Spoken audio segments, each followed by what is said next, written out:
partis pour des échanges sur le prix de transfert dans le secteur minier. Autour de la table, les parties prenantes à la fiscalisation des richesses du sol et du sous-sol. On en parle en début d'édition. Modernisation du système judiciaire en Guinée. Le tribunal de première instance de Mafanko est en chantier. Le ministre de tutelle accompagné des membres de son cabinet était sur le site. Objectif, s'assurer de l'état d'avancement des travaux. Développement local dans la sous-préfecture de Koyama. C'est en région forestière. Un poste de santé moderne construit par les ressortissants et équipé par l'État vient d'être inauguré. Et l'infrastructure répond aux sollicitations des populations. Bonjour à tous et bienvenue dans ce 13h échange sur le prix du transfert dans le secteur minier. La rencontre regroupe les parties prenantes à la fiscalisation des richesses du sol et du sous-sol. C'est dans le cadre de la gestion des ressources naturelles, minières et de l'environnement soutenu par la Banque mondiale. Mohamed Siyar Souma. Au cœur de ce partage d'expérience, la fiscalité minière, une plateforme issue de la gestion des ressources naturelles et de l'environnement initiée par la Banque mondiale. Déjà, la DGI s'est dotée d'une direction des mines et carrières. Heureuse coïncidence. Il s'agit non seulement de consolider notre maîtrise du prix de référence de la bauxite, mais aussi d'anticiper les défis fiscaux inédits posés par les méga-projets au premier rang, lesquels figure le projet structurant Simandou. Je salue avec enthousiasme cette synergie interinstitutionnelle qui est la clé de voûte d'une lutte efficace contre la fraude fiscale. Le projet encourage le renforcement de capacités sur le prix des transferts dans le secteur minier, un ensemble de transactions de biens et de services entre des entreprises relevant d'une même multinationale. Il est attendu que les participants disposent d'outils d'analyse des risques fiscaux liés au prix de transfert dans le secteur, disposent d'une bonne maîtrise du dispositif du prix de référence de la bauxite et des outils de calcul y afférents, comprennent les enjeux fiscaux des nouveaux projets de minerais de fer, marché et prix international du fer, rôle de l'infrastructure, de transport et de sous-traitants, etc. C'est pour éviter l'évasion fiscale, donc la perte de ressources financières. La Guinée se veut avant-gardiste en tant que pays producteur de ressources naturelles. Au centre de ce dispositif, le ministère du Budget, à travers la Direction générale des impôts. Le premier facteur de vigilance pour nous, c'est de maîtriser tout ce qui se passe dans ce mécanisme de transfert des prix. Faire en sorte que et les partenaires industriels et nous-mêmes, nous sortons gagnants dans les opérations de comptabilité et autres.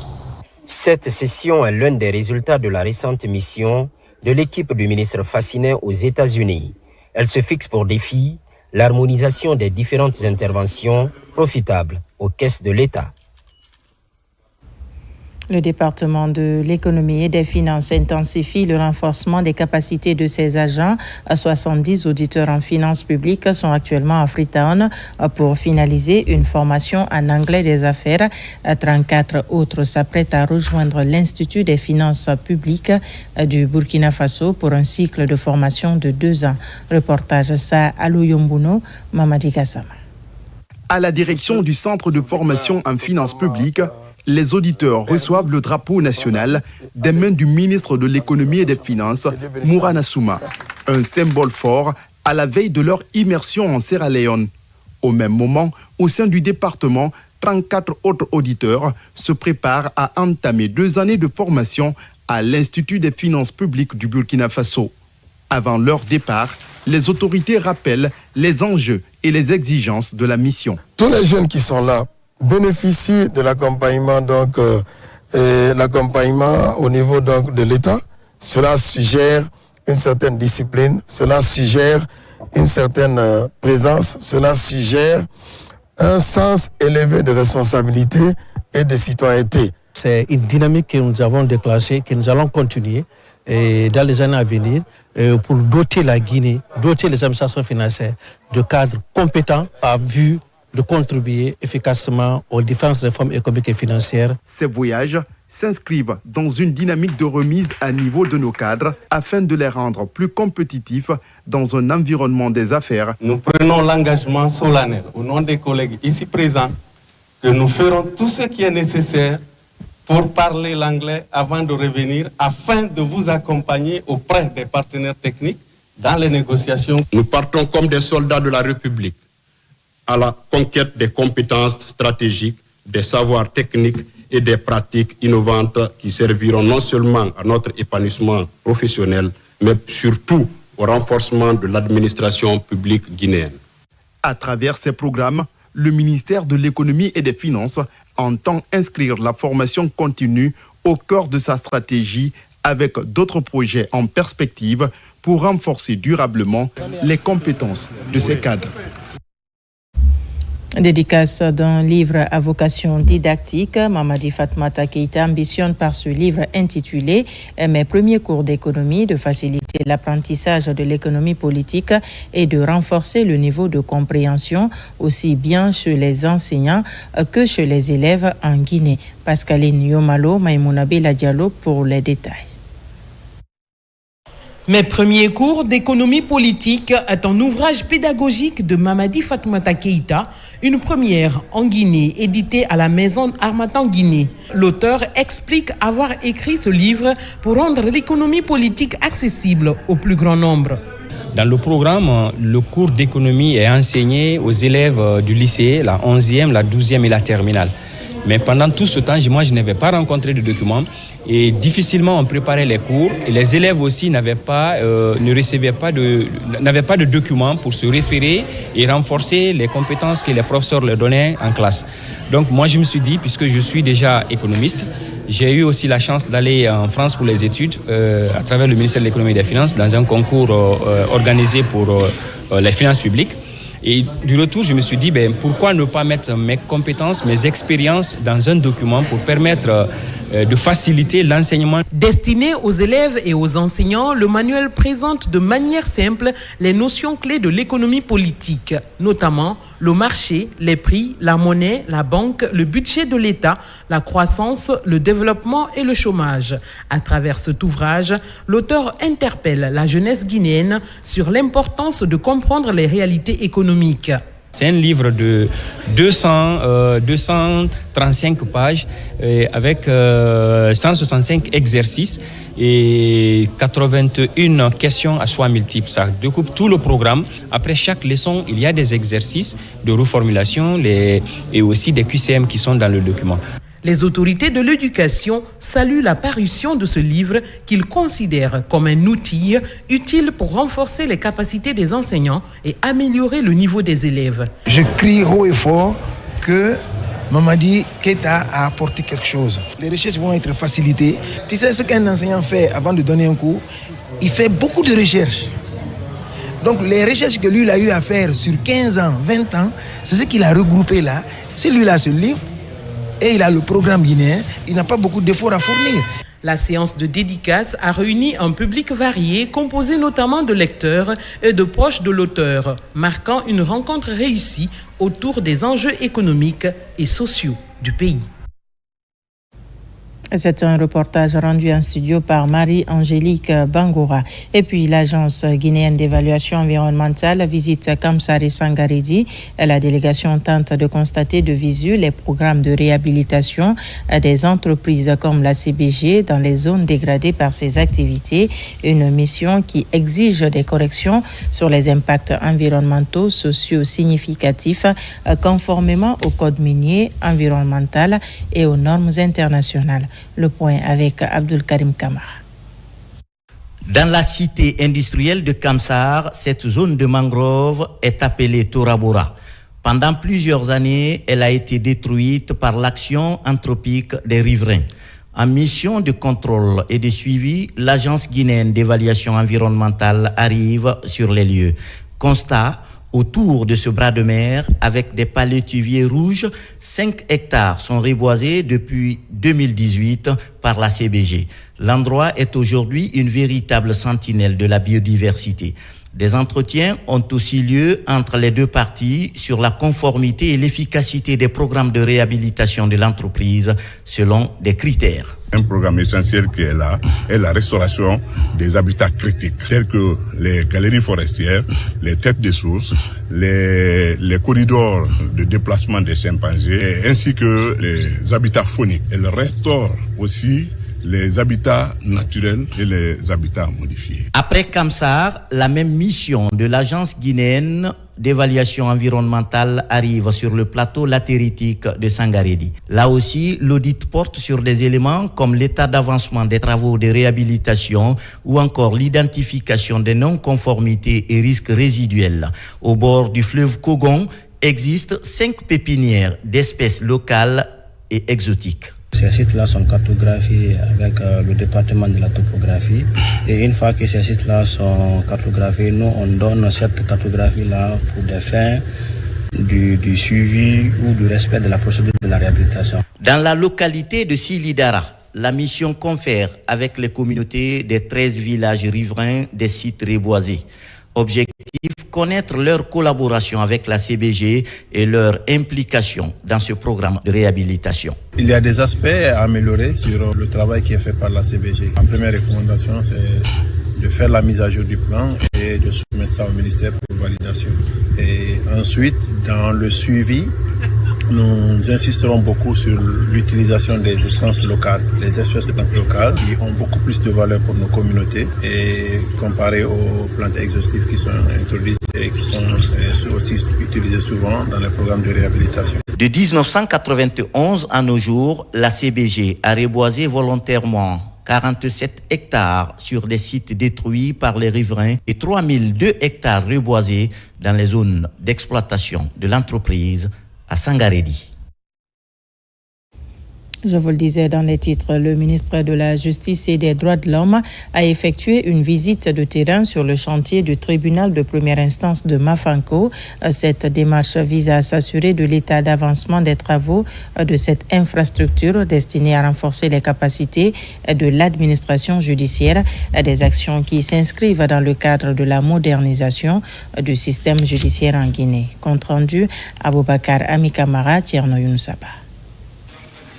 Le ministre de la Justice et des Droits de l'Homme, en compagnie de son cabinet, s'est rendu sur le chantier du tribunal de première instance de Mafanko. Objectif, s'enquérir de l'état d'avancement des travaux de ce palais de justice.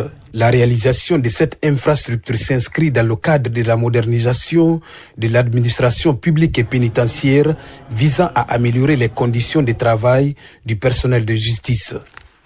Il s'agit de suivre de très près l'évolution des différentes infrastructures judiciaires en cours, soit en construction comme Mafanko, en rénovation ou en entretien par ailleurs. La vision de son Excellence, Monsieur le Président élu de la République, Monsieur Mamadi Doumbouya, est une vision de résultat. Il marque son empreinte de façon durable par des actes conséquents comme celui que nous sommes en train de voir aujourd'hui.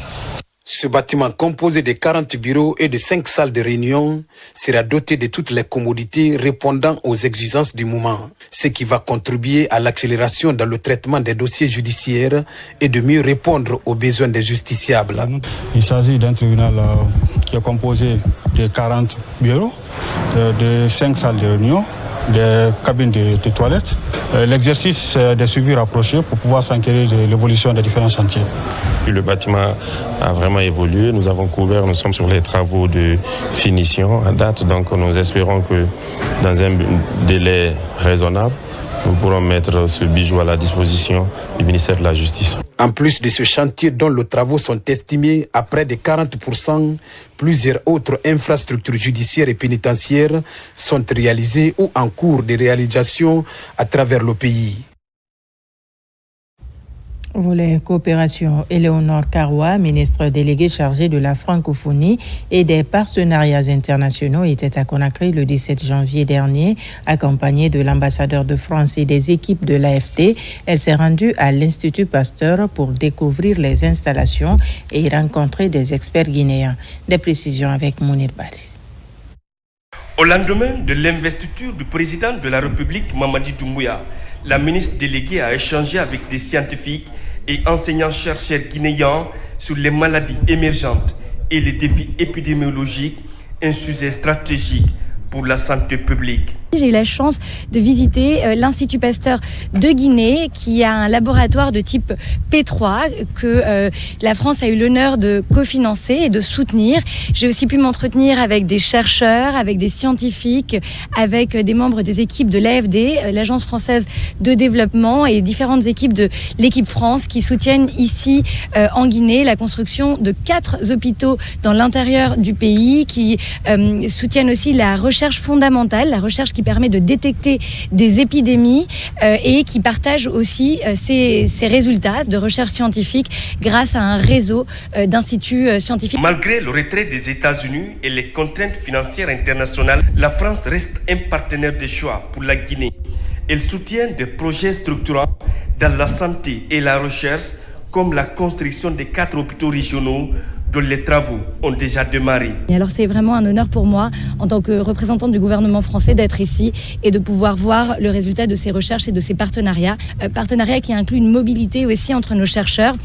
J'ai vu des chercheurs français qui sont ici en Guinée, notamment pour analyser la présence de virus dans les eaux usées et dans certaines populations animales et humaines. Et aussi des scientifiques, des chercheurs, des docteurs guinéens. Le 7 avril prochain, la France accueillera le sommet international One Health ou Une seule santé. Chercheurs et partenaires se réuniront pour réfléchir aux réponses aux épidémies et la mobilisation des ressources sanitaires à l'échelle mondiale. Et puis, ces dommages causés sur le pont Paul Kagame de Kagbele, des agressions qui dégradent le tablier du pont. Le ministre a visité l'ouvrage suivi d'une évaluation du niveau d'exécution des travaux de construction de la déviation Kagbele-Kouria.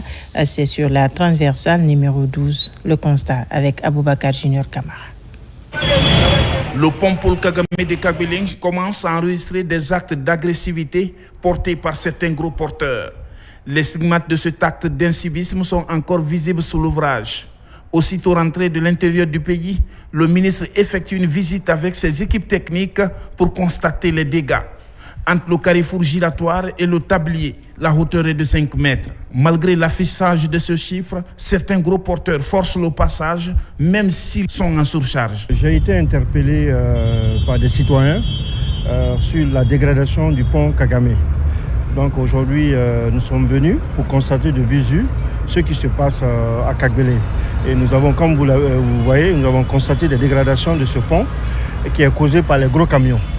Donc il va falloir qu'on prenne des dispositions sérieuses pour ne pas que ça s'aggrave davantage. Et surtout, ce pont, c'est un nouveau pont. Aujourd'hui, qui a un avantage qu'on ne peut pas imaginer. Mais si ça continue, ça risque vraiment d'abîmer le pont. Et c'est un gros investissement qui a été fait ici. La T12 aussi attire l'attention du ministre. Du pont Kagame jusqu'à la sortie sur Sanoya, un bref délai est donné à l'entreprise pour réaliser cette autoroute en 2x2 voies avec ses canaux d'évacuation. L'ensemble du chantier est avancé à 30%. Ça a été interrompu pendant ces 2 saisons pluies passées, faute de moyens financiers. Maintenant qu'on a eu un peu d'huile, nous sommes en train d'accélérer maintenant pour pouvoir relier le pont de Kagame au rond-point, disons au croisement de la T12 et faire la T12 Sud jusqu'à Sanoya. Nous respectons les normes d'exécution des travaux parce qu'on se réfère au cahier de charge que le ministère des Infrastructures et des Travaux publics ont donné aux entreprises. Les entreprises sont en train d'exécuter conformément à ce cahier-là. Après cette phase de sensibilisation, l'application stricte de la loi sur la protection du patrimoine routier rentre dans sa phase d'application. Et à l'actualité encore, la Direction générale de l'AGIP vient d'entreprendre une mesure pour la prise en charge sanitaire des travailleurs et de leurs ayants droit. Cette initiative, fruit du partenariat avec l'entreprise TDSS, est soutenue par le ministère de l'Enseignement technique, de la formation professionnelle et de l'emploi, une manière d'œuvrer pour le bien-être des travailleurs conformément à la vision du président de la République. Tierno Ousmane Diallo pour plus de détails. L'AGIP, l'Agence guinéenne pour la promotion de l'emploi, enregistre une avancée dans la mise en place de mécanismes pour le bien-être des travailleurs. Avec cette signature entre l'agence et TDSS, tous les employés de l'AGIP, leurs conjoints ou conjointes et 2 de leurs ayants droit bénéficient d'une prise en charge sanitaire à hauteur de 80%. Vraiment, c'est un réel plaisir pour nous parce que ce moment-là, on l'a attendu il y a longtemps.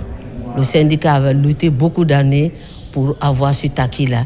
Et enfin, c'est arrivé. Nous sommes très heureux. La prise en charge sanitaire est assurée par TDSS, le partenaire technique engagé aux côtés de l'État dans la délivrance des permis de travail. Cet acquis est le reflet d'un partenariat réussi entre le ministère de l'Enseignement technique, de la formation professionnelle et de l'emploi à travers l'AGIP et TDSS. Ça n'existait pas avant au niveau de l'AGIP, la prise en charge médicale. Et lorsqu'on en a parlé avec notre partenaire technique TDSS, ils n'ont pas douté, ils n'ont même pas fléchi d'un moment.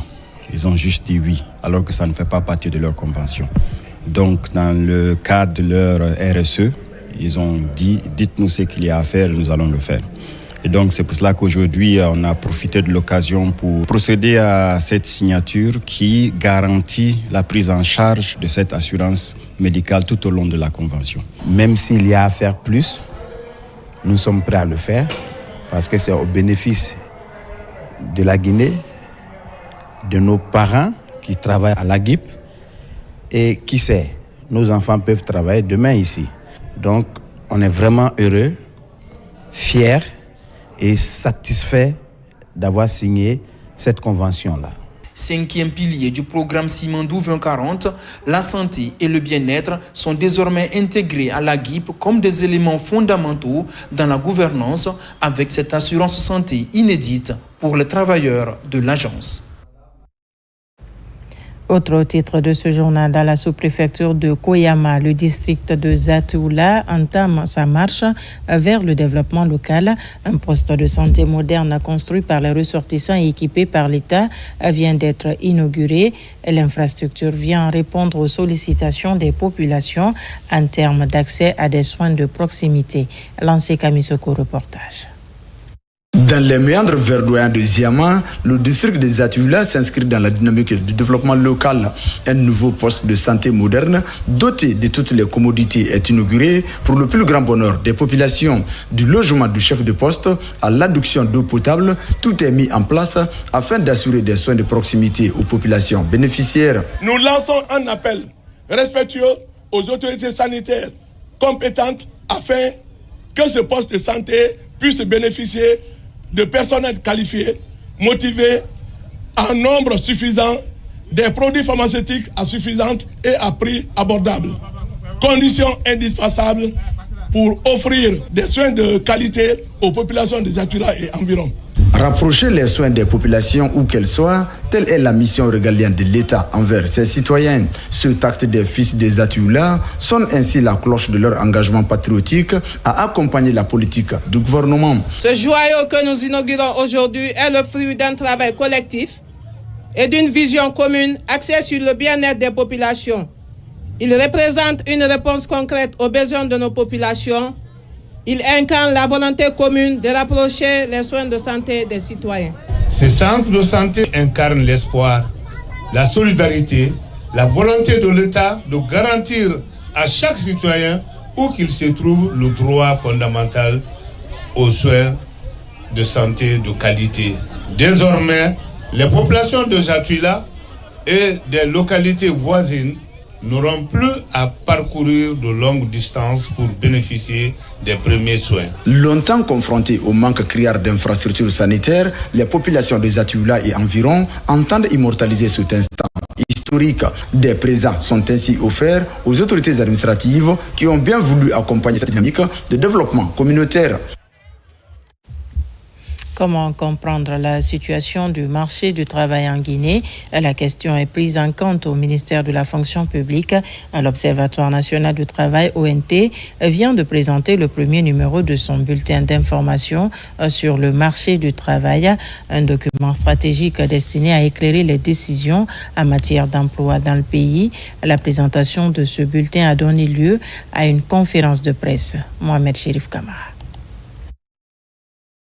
L'Observatoire national du travail, ONT, a présenté le premier numéro du bulletin d'information du marché du travail.